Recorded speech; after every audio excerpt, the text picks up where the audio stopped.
board adjustments. We meet them where they're at. All right, let me reshare my screen here since Bernie went and hid. We'll dive back into our presentation here. And anybody joining us, feel free to introduce yourselves in the chat. A little bit more info about me. My name is Morgan Krug. I'm a certified dog behavior consultant. I've been working professionally with animals for going on 18 years now. And while I'm best known for teaching my blind cat Jasper to use the buttons, he's pictured here, I've had success with multiple cat learners now, including Bernie, my one-eyed guy, who you'll see on the next slide and who was pressing. I have Katie, who is mostly blind. She's napping upstairs. She usually comes down. She might not have heard that I began teaching, so we'll see. She'll probably make an appearance at some point. And then I have Adora, a border collie who's been using the buttons for 4.5 years, and a little senior mini American Shepherd as well. Yes. Thank you, Calvin. I love it. And so after our introductions, we'll chat through the keys to button teaching, modeling first words and target training so that you know kind of how to get going, how to maybe troubleshoot a little bit. This is an interactive discussion, so feel free to ask questions throughout. In the chat's a little bit easier for me, just so that we can talk about it at the most relevant points and connect everything. And Irma put more info there. Thank you. But yeah, feel free, ask throughout. I'll share additional resources, how you can keep getting help from our wonderful community, and then we'll have more time for Q&A. So if there's any questions that you wanted to talk through, we absolutely have time for that as well. All right. And so there's my Bernie buddy. We'll see if he comes back down. Now, while Alexander Rossi and Christina Hunger were using buttons previously with their learners, FluentPet is the original button teaching system. And so what does that mean? It means that our mission is to figure out how to teach dogs, cats, and the other animals we share this planet with how to talk, or an approximation of it. And we believe that pulling this off will take a village, a community that can develop and share button teaching tips and tricks and work together to discover the most successful button teaching approaches. So that is where you all come in. Our success in this mission entirely depends on your success with your learners. And the more of us who are able to progress, the faster we can figure out just how far all this can go. And in case anybody's wondering, how far can all this go? We think this video really helps paint a picture of what's possible here. And you'll probably recognize Alexis and Bunny. The foundation for getting started with buttons is just a desire to connect. I can't remember the exact order, but I think she pressed stranger mad, and I was like, what does that mean? And then ouch paw. And she came over to me and she put her left paw in my hand, and I was like, okay. And I looked between her toes and she had a foxtail stuck between her toes. This was the stranger in her paw. She's got a mat between her toes.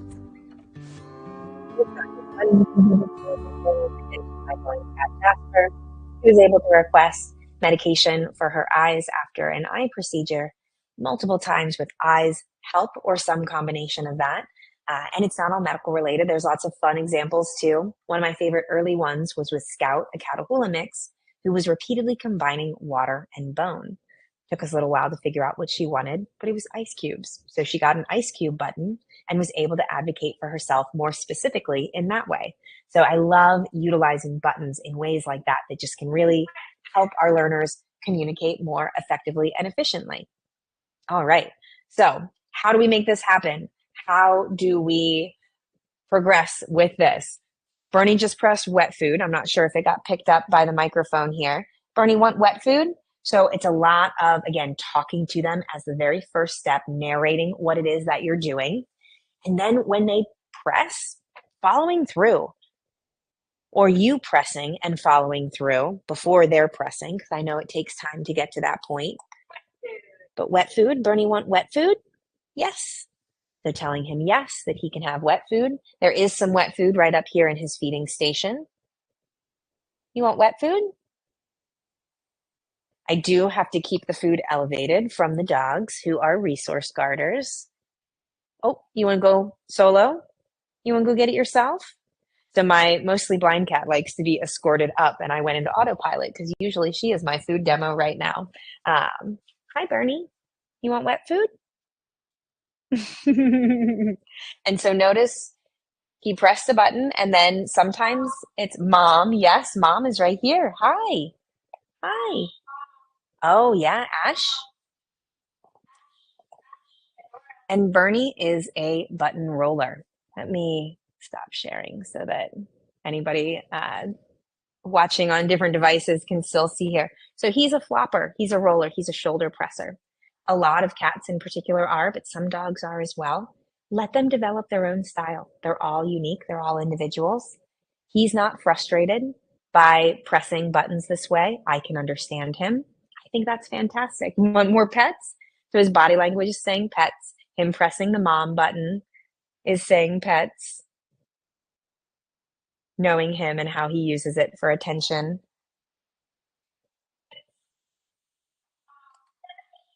So I'm pressing pets, mom Bernie, giving him some love here.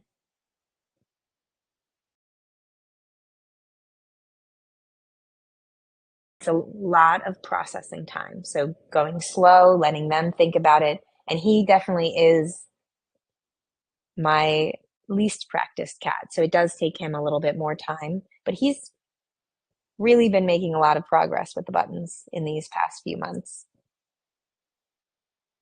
Me here, friend. Do you want more pets? More pets? And so that's where I can do a little consent check. And he's not leaning into me at all. I didn't make contact, but all done. So instead, I'm going to model all done. And we'll see. If he wants more, he can solicit. I'm going to focus back on the presentation and we'll see. That also tends to be a really great way to get them to want to engage with the board. Hanging out near it, making this be a desirable place, feeding them, playing with them near the board, having buttons for whatever it is that motivates them. Let me share this slide again and we'll dive into all that. And Robin, great to have you today. Lots of experience with different learners here. And Robin is one of our mentorship club guides as well, who we'll talk more about that. But in our continuing education, we've got lots of great ways for you to advance your knowledge and work with other people who have had success in the community as well. All right, so again, how do we actually make this happen? Modeling is how we teach our learners what these concepts mean. So early on, trying to pick concepts that you can easily say yes to their presses so that you can be capturing their excitement, their enthusiasm around the board, and teaching them that this is an amazing tool that they now have available to them. That really makes a difference and can help them see the value in using this tool faster. So setting yourself up for success in that way so that when you're working through the 3 simple steps to modeling here, which is first press that button, something that, again, you can immediately follow through on. That's something you can frequently follow through on and model throughout the day, ideally like 10 to 15 times a day that you can say yes to. And then step 2 is follow through. Show them the meaning of the word by making it happen. And step 3 is repeat. Go back to step 1, repeat, repeat, repeat. It's a lot of repetition, especially early on while they're first making those connections that the button has a consistent outcome each and every time and that it's an outcome that they want to have, right? So I have a video for you with Kelly and her learner Delmer so that you can see what the first 24 hours of buttons looked like in their household. You're not going to see all of the follow through because it would be too long of a video there, but I just want you to get an idea of the frequency of Kelly modeling, pressing, and then know that she is also following through. Puzzle. Outside. Outside. Outside. Outside. Outside. Puzzle. Outside. Pets. Puzzle. Outside. Outside. Pets. Puzzle. Puzzle. Yes. Puzzle. More puzzle? Puzzle. Puzzle. Outside. Outside. Outside. Puzzle. Outside. Puzzle. Outside. Outside. Outside. So it's a lot of repetition, again, especially early on while we're helping them understand that the buttons have a consistent outcome each and every time. And take advantage of those accidental presses. They're beautiful opportunities for us to follow through and for our learners to see that they can affect these outcomes as well. Because the modeling, when it's just us pressing, sometimes they don't always connect the dots that they can also press. We'll talk about that in a little bit with our target training options. But for right now, just commit to at least a couple weeks of modeling regularly and try to think about buttons that you can press 10 to 15 times and say yes to throughout the day. And it doesn't have to be anything complicated. We'll talk about selecting those buttons in just a moment. But one way that it tends to be very easy to say yes to presses is with food. And so we recommend food buttons for those learners who can benefit from them, who are motivated by that. So in this case, Kelly's working with Nushka, a different learner who is very food motivated. And so they're doing some rapid modeling, some rapid pairing of button equals food. Button equals this outcome that you really want to have. So this is from our food modeling challenge that we had in February. So they're pressing a snack button here. And notice that Kelly's also pressing the button with the treat itself. And snack is great because you can have a snack multiple times throughout the day. I use a general eat button that I can pair it with so that I can model while mom eats. I can press that eat button while I eat, while another learner in my household eats. And then I can be practicing name buttons, labeling who is having eat or who is having snack, depending on whatever naturally works for you. And that's something that, especially if it, is a kibble, a scoop of wet food for like one of my cats, a scoop of pumpkin, which one of my cats loves to have as well. Those are things that, in small quantities, they can have multiple times a day that you can say yes to. So that general eat or general snack, it doesn't have to be the same thing. It's not a full meal. It's something that you can be pairing and modeling. Irma, thank you for adding those links in the chat. And know that every learner is going to be a little bit different in how quickly they pick this up. It doesn't mean that you're doing anything wrong, that your learner is less intelligent. It's just a matter of finding those first buttons and words or concepts that are motivating enough for them to be like, oh, this tool is worthwhile to use, is worthwhile to learn. So we want to be setting both of us up for success, right? Both you and your learner or learners.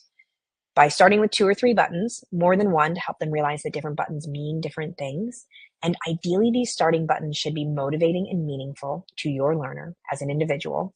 And if you have different learners, like what Robin was explaining with Bert and Ernie, sometimes separate boards might be the best option. So motivating and meaningful to your individual learner's interests, easy and convenient for you to model immediately, and concrete or actionable, or easy for you to demonstrate. Because the soundboard itself is an abstract tool that they're learning how to use, if the soundboard buttons are too complicated, that can be really confusing for them. So start with easy to demonstrate, concrete, actionable buttons, and then we can work on abstract concepts once they get it, once they start independently pressing. And again, they all are going to pick this up at different rates. Keep at it, keep modeling, and maybe consider adjusting what button is down if you've been modeling for, weeks, and maybe practice the target training that we'll talk about in a moment. But that's where mentorship, all that will come in to help guide you into knowing, maybe I do need to reassess. We're here all throughout the process, so you're not on your own with figuring that out. So examples of common starting buttons: play or a more specific toy. General play, I like often starting with. I know it sounds like a lot of us in this group with FluentPet have started with play. Both of my cats started with that. And I can model it in a variety of ways, right? With a feather toy, a tug toy for a dog, a ball. All of this falls under the umbrella of play. But for my border collie Adora, we did start with ball specifically because ball is life. So that was the most motivating example for her. Outside is on here as a common starting button, but please don't feel pressured to start with outside just because a lot of others do. If you live on the 10th floor, it's not going to be very easy and convenient for you to model outside. If you have a cat who needs to be geared up, supervised, or if they're not excited about outside, by all means, consider other buttons. Work with what's going to be successful for both you and your learner. And like a walk, that might be really hard to model 10 to 12, 15 times a day, right? Whereas play, you can be pressing that throughout, that eat food snack on there as well, whatever it is that you want to call it. That can be a single kibble. I've even gone so far as to break a large piece of kibble in half so that I can say yes that many more times without them filling up. And then puzzle falls under that food category as well, right below. Puzzle, for those of you who are less familiar with this concept, let me show you a couple examples just because I always have puzzles nearby. So one example, I've got within the box here a little food mousey where I can put kibble or other treats in it and it gets batted around.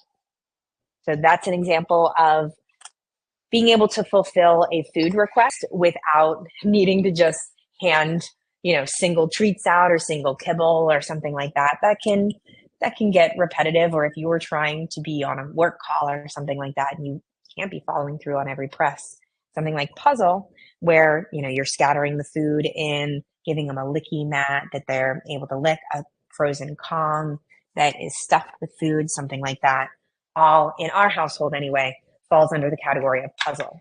Again, you can call it whatever you want as long as you're consistent and it makes sense to your learners. Great. Do what works for you all. All right, let me reshare my screen. We often get questions about puzzle.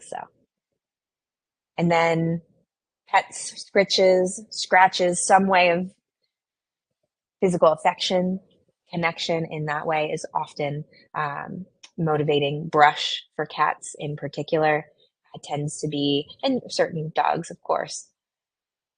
Yeah, you know your learner best. So think about what is motivating to them. And if you aren't sure, just observe and practice talking to them and seeing how they react. Right. And let me know if you have questions in the chat about maybe some that you're debating between. If you want help picking things out for your learner, we're happy to chat about all that. And then we often get the question, particularly with food buttons, if folks are starting with those, well, what happens if they start pressing so much that I can't say yes to all their presses, or they're just, they're pressing all the time. And that's a great problem to have, but it can still be a lot, especially if you're trying to get other things done. We have to bring home the kibble somehow, right?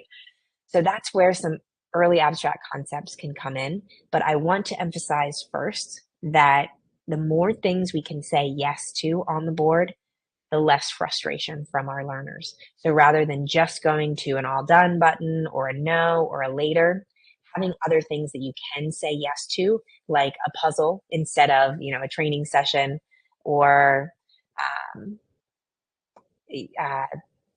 I love to do cookie scatters outside too, different shredding of boxes, different activities that are more solo, that are easy for us to say yes to. I love thinking about expanding the board in that way. And then we can also be thinking about some early abstract concepts, things that don't have physical representations of them. So that's where more and all done, yes and no, now and later, things like that often come in as early abstract buttons.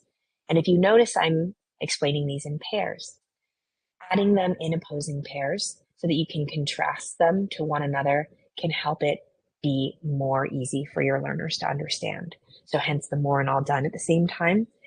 Yes, we can, be saying, yes, more food now, more outside now. We're taking action with the now, with the yes, with the more, as opposed to outside all done, later, and then nothing happens, right? That's a lot more confusing in contrast. So having them in pairs that you can model in opposition. Be thinking about that as you're talking to your learners too, what things kind of go in opposition to one another, particularly those abstract concepts.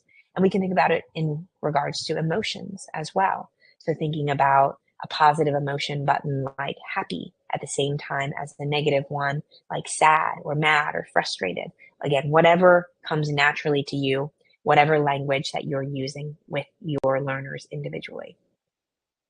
So time concepts, maybe you wait a little longer for that and have now, soon, and later that you add at the same time. Maybe in the future, working on today versus tomorrow or yesterday versus tomorrow. Totally up to you. And you can always be narrating, verbal modeling these concepts well before you're ready to put them on the board. That way it's that much easier for your learners to understand once you are ready to put them down as actual buttons. And names as well. Mom or your first name or other household member names are considered abstract, but that can be a really motivating button for a lot of our learners too, once they get it. My guys love to use their name buttons. They love to call each other with the name buttons to request play that way. And the mom button actually was button number 4 for my kitten Katie at the time, because she was pressing eat just to get my attention. Every food need was met. Food was up on the counter, every type that she could possibly want. We had done training sessions, her puzzles were full, but she's pressing eat and staring me down. And so her body language told me that she wanted my attention. And so I added a mom button to get my attention as a result.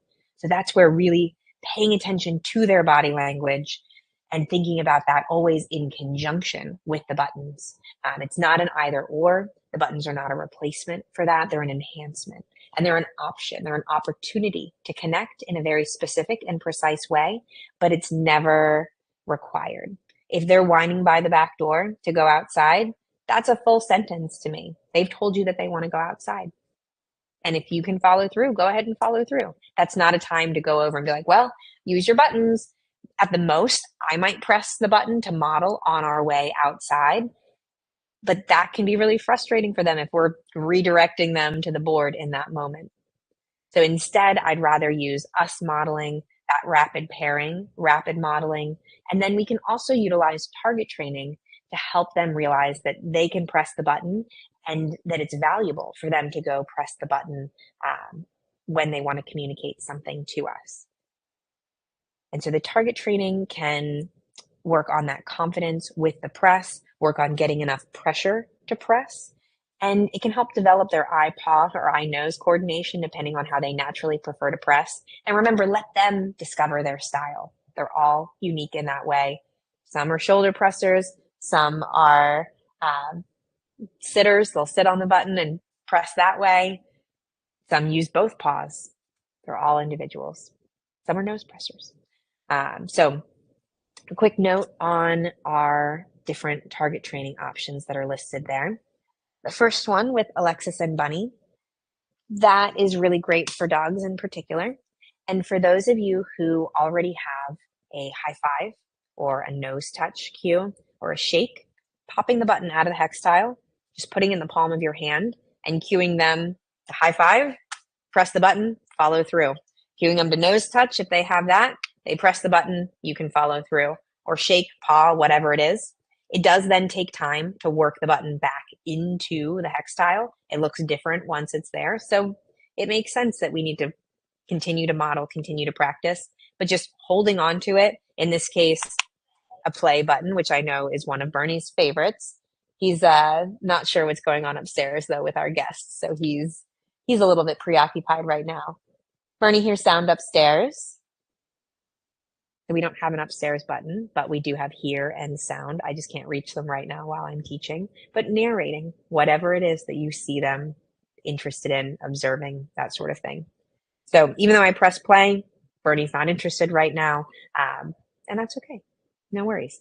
But that's where, especially if your learner was feeling amped for play or for eating, pulling that button out of the hex tile and pressing it repeatedly, pairing. Once they press, oh, and another note, the next two are about cats in particular. The biggest thing with cats and some small dogs as well is they struggle with enough weight pressed on the button to activate, enough of a weight shift there. So if you see them trying to activate it, nosing it, pawing at it, batting at the sides especially, it makes sense that cats interact with the environment that way. Rather than letting them get frustrated and give up on pressing the buttons, on interacting with the board, when in doubt, help them out. I don't want them to reach that point of frustration. So if you see them trying, just go over and press the button for them and then follow through with whatever it is that is pressed. even if it's just offering the toy. Bernie at this point is pretty used to me demoing and pressing all this. So you're just otherwise occupied, bud. But follow through. And notice that I said press the button, not their paw, not their shoulder, their neck, their nose. There's no muscle memory involved, and some might find that to be a really negative experience. So I'd rather press the button itself, and then they get to feel it move underneath of their paw or their nose. They get that tactile feedback. They get to see it light up. If it's a connect button, they'll get to hear the sound and feel it vibrate. If it's a speak up button that has the speaker in it, and that I think really, really helps speed up and connect the dots there.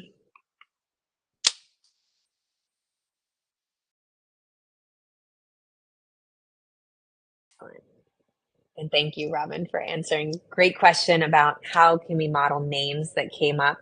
Is it enough to say them a lot of times when we do something?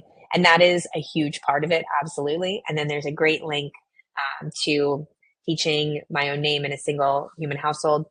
The most challenging part of the names in my experience is just choosing what you want to refer to yourself as, and then getting in the habit of speaking in third person.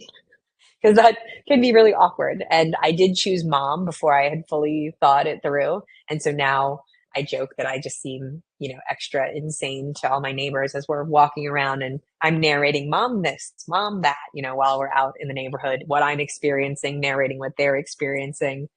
Yeah, and Robin just added that too. Yeah, the Tea Party game that Jennifer, one of our guides and bootcamp instructors as well, has used, where it's basically mom eat, and then whoever eats. So in my household, Bernie treat, eat, whichever, Katie, Adora, Ash, and I'll just kind of go in a circle. And our mentorship call right after this one with me is specifically about handling multiple learners and multiple learners at the board. So if you're interested, you are welcome to come to that as well. Reshare my screen, share a few more great resources, and then we'll open it up to more Q&A for you all. So be on the lookout for a follow-up from Irma as well about how things went, any questions that you might have. But our best resource is going to be the FluentPet community.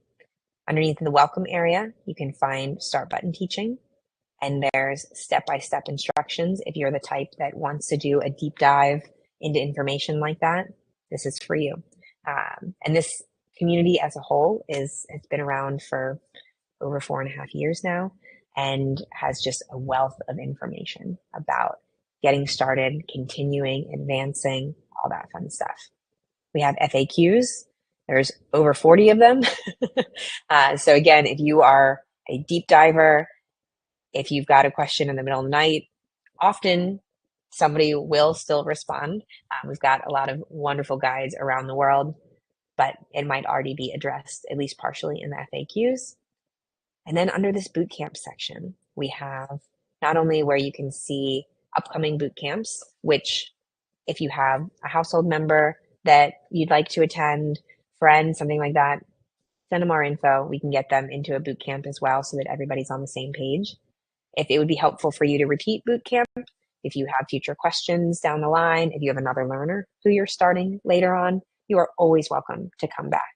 I love having people come back to boot camp. So you are always welcome to RSVP. You can find future ones there. But our mentorship calls, I am so thrilled that they're back. I mentioned we have our Help Me Teach Multiple Learners right after this. Got Picking First Words, target training specific, just getting started, body language and communication coming up, and the May one should be announced, hopefully sooner rather than later. And we have our Setup for Success that is hosted by Robin, Bert, and Ernie that is coming up this Sunday. I wanted to feature that since I know that Robin is here right now.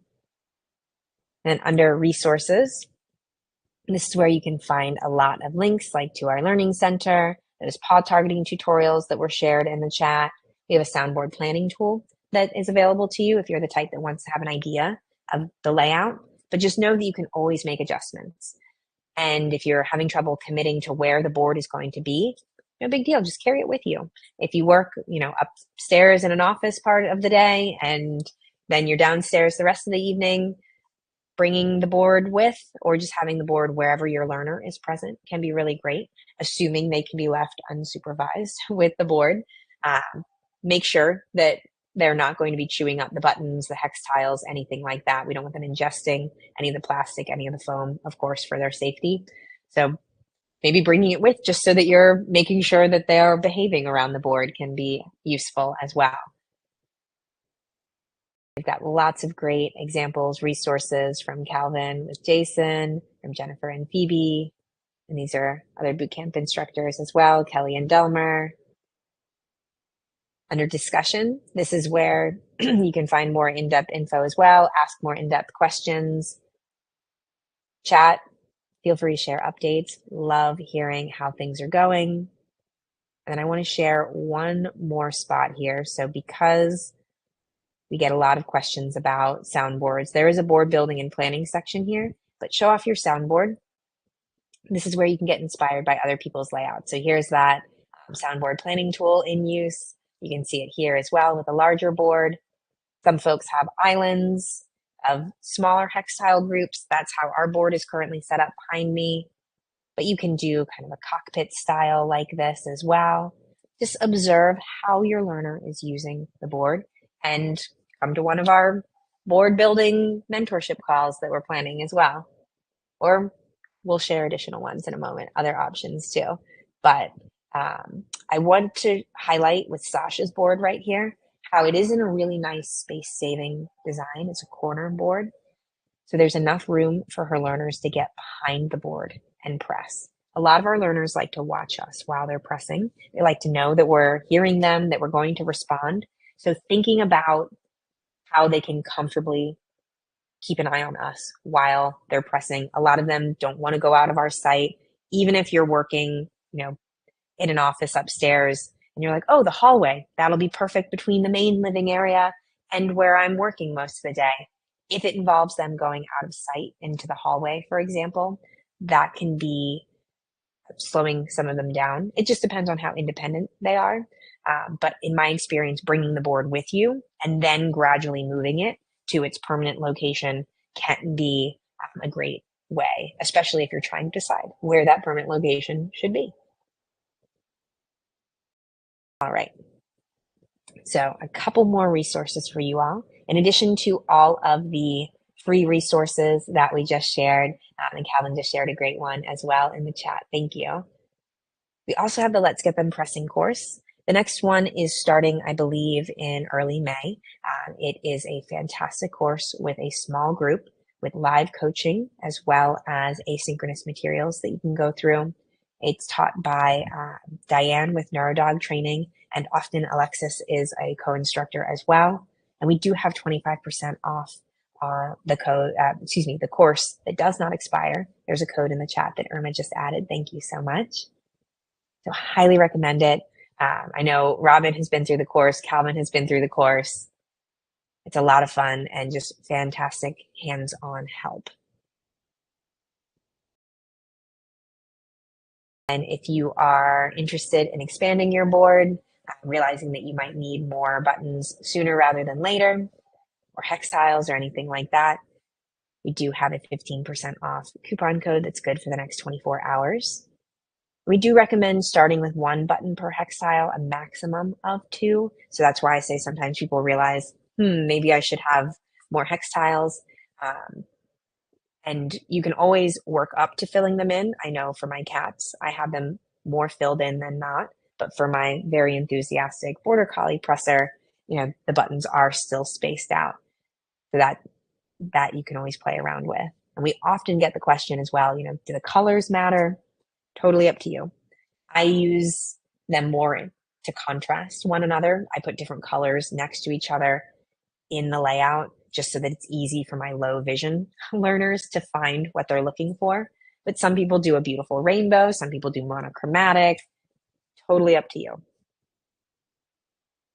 And then if anybody has any feedback for us, we're always looking to improve. So I would love to hear from you. We have a feedback form that Irma just added to the chat as well. Oh yes, and Robin added my favorite part of the community and all, are the camera tips and just how much you can learn from having a camera on your board in general.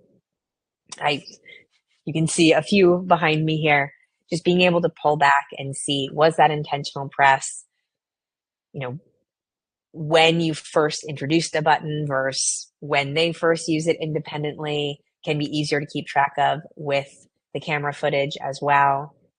I know the PetCube cameras integrate with the FluentPet app for anybody who has the connected buttons that are Wi-Fi and Bluetooth enabled. So I'm able to just immediately see who pressed within the app itself, which is so great. So would love to answer any lingering questions that you all have. If there's nothing coming up right now, no worries.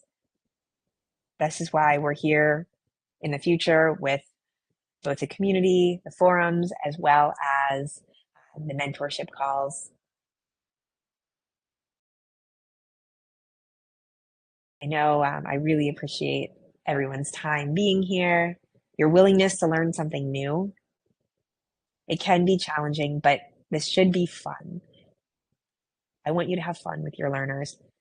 Have it be engaging for them. If you're getting frustrated, if they're getting frustrated, just walk away. It's not a big deal. This is just one option to connect. It's one way of conversing with them.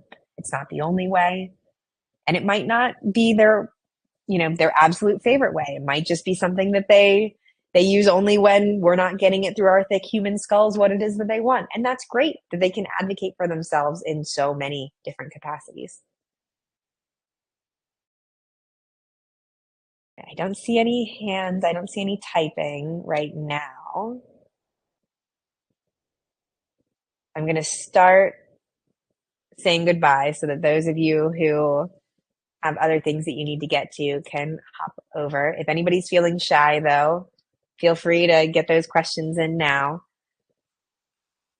But otherwise, I just want to thank you all so, so much for being here. Thank you, Irma. Thank you, Calvin and Robin, all of your assistance, answering questions in the chat as well, and putting all those great resources in for folks.